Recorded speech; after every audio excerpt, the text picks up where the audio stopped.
Dargaggoota addee guddaa galatoomii ati itti gaafatamaa gurmuu dargaggoo aanaa kanaati. Akkaataa kamiin ayyaana ana dabarsaa kan jirtan yaada qabaatte sirratti yaada kee kanaa godhiiti.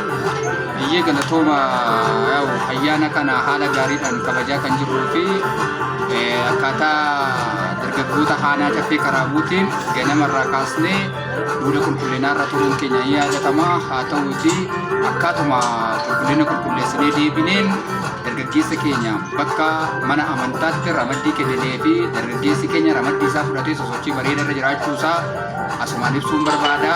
Dargaggeessi keenya dargaggeessa nagaatti amanu, dargaggeessa tokkummaatti amanu, dargaggeessa hojii gurguddaa fi hojii gaggaariitti amanu waan ta'eef dargaggeessi keenya qaama nageenyaa wajjin ta'uudhaan hanga hammaatti sochii babbareedaa fi miidhagaa irra jiraachuusaa asumaan ibsuun barbaada.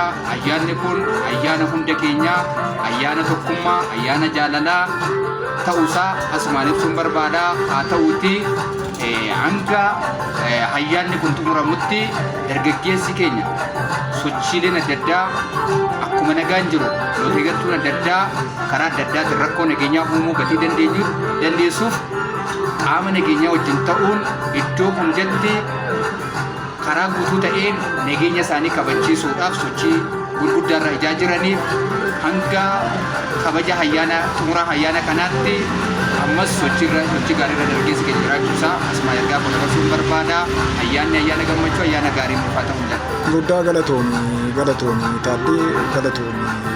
Yaadichi yaada gaariidha, jabaadhaatii itti fufaa nus isinirraa abdii qabna, jabaadhaa.